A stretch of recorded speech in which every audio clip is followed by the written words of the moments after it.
आज मैं आपसे बात करने वाला हूं 1999 में हुए कारगिल युद्ध के बारे में। यह कारगिल युद्ध कोई सामान्य युद्ध नहीं था, जहां पर नीचे से भारतीय सेना ऊपर बैठी पाकिस्तान सेना पे गोले बरसाती थी, बंदूकें बरसाती थी, गोलियां बरसाती थी, लॉन्चर से रॉकेट लॉन्चर बरसाती थी। और वहीं एक ऐसा योद्धा था जिसके कारगिल युद्ध में दोनों पैर और एक हाथ कट गए।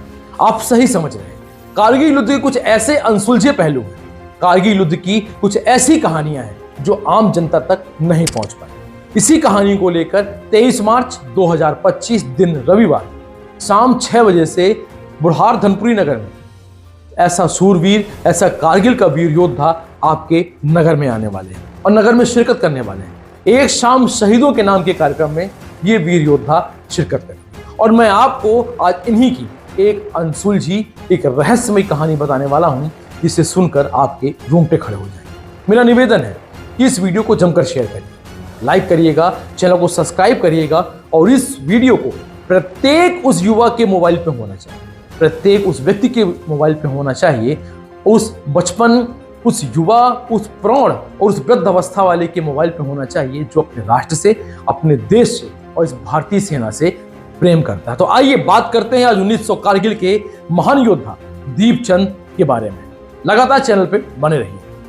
1999 में कारगिल में हुई जंग में हिसार के रहने वाले दीपचंद ने अपने दोनों पैर और एक हाथ गंवाने के बाद भी पाकिस्तान सेना के छक्के छुड़ा दिए। आज हर कोई शख्स उनकी शौर्य गाथा सुनने के लिए बेताब है। दीपचंद बताते हैं कि कैसे हमारी सेना ने पाकिस्तान को चारे खाने चित्त कर दिया। जब भी कारगिल युद्ध का जिक्र होता है तब उन शहीदों का जिक्र बड़े गर्व के साथ होता है जिन्होंने इस लड़ाई में देश की रक्षा के लिए अपने प्राणों की आहुति दे दी, अपने प्राणों को न्यौछावर कर दिया।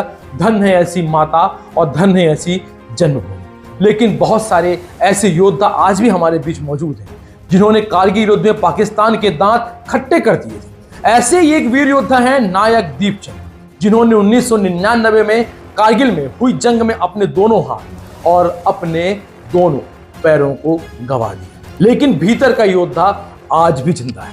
कारगिल युद्ध में मिसाइल रेजिमेंट का हिस्सा रहे दीपचंद ने बताया कि भारत और पाकिस्तान के बीच 1999 में हुए कारगिल युद्ध के दौरान करीब 60 दिनों तक भारतीय सेना पाकिस्तानी सेना पर भारी पड़ी थी।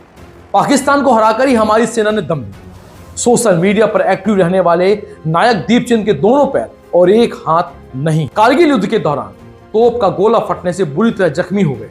दीपचंद इस कदर जख्मी हुए थे कि उनके बचने की उम्मीद भी ना के बराबर थी। उन्हें बचाने के लिए डॉक्टर ने उनके दोनों टांगों को काट दिया और एक हाथ को भी काट दिया। उनका इतना खून बह गया कि उन्हें बचाने के लिए 17 बॉटल्स खून चाहिए। ये हादसा तब हुआ जब दीपचंद और उनके साथी ऑपरेशन पराक्रम के दौरान वापसी के लिए सामान बांधने की तैयारी में थे। इसी दौरान गोले के फटने से 2 और सैनिक भी जख्मी हो गए। भले ही नायक दीपचंद के घुटने तक दोनों पैर नकली हैं, लेकिन आज भी वो एक फौजी की तरह तन कर खड़े होते हैं और दाहिने बाजू से फौजी सलूट भी करते हैं। उन्होंने जंग के वक्त का एक दिलचस्प किस्सा भी सुनाया था। आइए वो किस्सा मैं आपसे शेयर करता हूं। और याद रखिएगा 23 मार्च को वो आपके शहर धनपुरी और बुढ़ार में शिरकत करने वाले हैं। हाथ पैर गंवाने के बाद उनका जज्बा अभी भी जिंदा है। जब मेरी बटालियन को युद्ध के लिए मूव करने का ऑर्डर मिला तब हम बहुत खुश थे। पहला राउंड गोला मेरी गन चार्ली 2 से निकला था। वही पहला गोला हिट हो गया। हमने इस दौरान 8 जगह गन पोजीशन को चेंज किया। हम अपने कंधों पर गन उठाकर लेकर जाते थे। हमारी बटालियन ने 10,000 राउंड फायर किए। मेरी बटालियन को 12 जनरलिटी अवार्ड भी मिला। हमें कारगिल जीतने का सौभाग्य मिला। उस वक्त हमारा एक ही मकसद होता था कि दुश्मन का खात्मा कैसे हो। हम सप्लाई वालों को कहते थे कि खाना हमें मिले या ना मिले, लेकिन गोला बारूद ज्यादा से ज्यादा मिलने चाहिए। मर्जी कह रहे कि आपने 2-3 युद्धों में भाग लिया। एक युद्ध में उनका दोनों टांगे और बिल्कुल, आपको हम बार बार नमस्कार करते हैं, आप बार बार प्रणाम करते हैं, क्योंकि जान पर खेल करके हम सो रहे हैं रजाई ओढ़े और वो हिम जहाँ बर्फ है वहाँ वो खड़े जान पर खेल करके कह महीना वहाँ से हटना पड़े, बड़ा कठिन। मैंने भी नहाने के लिए बोला था गुरुजी, मैंने खुद कारगिल वार लड़ा है और 2 महीने तक हमारी वही ड्रेस था, मतलब, और माइनस टेम्परेचर था। जूते तक जवानों के फट चुके थे। मैं तलोलिंग के ऊपर बोला था कि हमें राशन मिले ना मिले, एम्युनिशन ज़्यादा से ज़्यादा मिलना चाहिए। 10,000 गोले मेरी यूनिट ने दागे थे दुश्मन के ऊपर, जो अपने आप में रिकॉर्ड है। से मुझे बहुत सुख मिल रहा है, आपको दर्शन करके मुझे बहुत सुख मिल, मतलब हमारे अंदर की एक आनंद की वृत्ति उठ रही। आप एक संत ही हैं।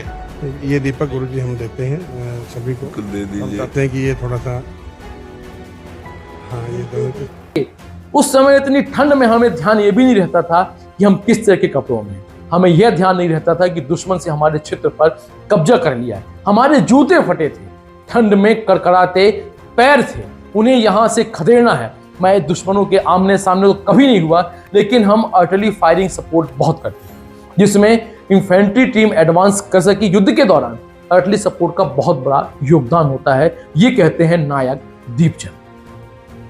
हरियाणा के हिसार के पावड़ा गांव के रहने वाले नायक दीपचंद 1989 में सेना में भर्ती हुए और कश्मीर में सेना के कई जोखिम भरे ऑपरेशन में शामिल भी रहे।